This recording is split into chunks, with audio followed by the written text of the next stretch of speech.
Hello, good afternoon, dears. How are you? Okay, as I told you in the last class, I hope everyone read the story from our literature, that is The Forest Lake.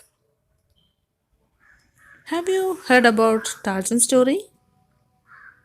Who was Tarzan? Yes, we know that Tarzan was a feral child. Who is feral child? Feral child is a human child who has lived isolated from human contact from a very young age and no experience of human care, behavior, or even human language too. Okay, here Tarzan was a feral child, always fascinated human beings.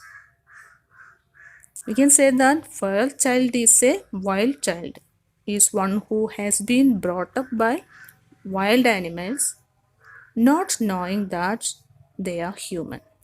Here, Tarzan of the Apes was a novel written by Edgar Rice Burroughs in 1875 to 1950, more than 100 years ago, and was based on stories of feral children.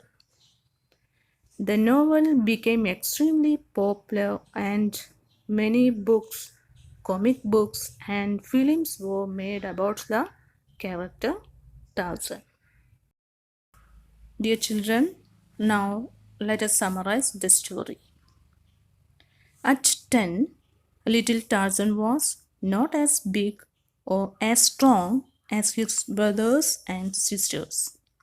He was a mere stripling of a boy, whereas his siblings were fully grown, towering to about 6 feet in height. But he was much cleverer. They were amazed at his intelligence. For instance, he had learned from Kala, his mother, to swing from tree to tree with ease and spent many happy hours with his brothers and sisters speeding through tree tops. Tarzan noticed that he was different in appearance and tried to look like them, much to his discomfort. He did not realize that his siblings were apes who belonged to the forest, and he was a human reared by Kala, his ape mother. Then one day he saw his face for the first time reflected in the still waters of a lake as he bent down to drink.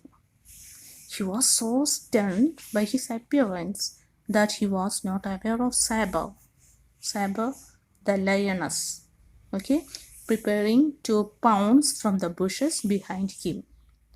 Saber roared to paralyze him with fright, but it only served to galvanize, means spur Tarzan to action.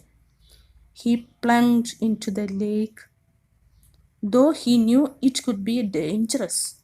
He learned to swim like a dog to keep himself from drowning, and he let out a loud call of distress. Kala and the some 50 other apes responded to his call immediately, and Saber retreated. Years later, Tarzan would remember his encounter with Saber, especially because he had learned to enjoy swimming. Okay, he swam wherever and whenever possible. His mother could not understand his behavior, but to Tarzan, swimming added spice to his otherwise drab and predictable routine of basic survival. Dear children, it is a very interesting fictional story. All of you go through the lesson and enjoy reading. Okay, thank you. Have a nice day.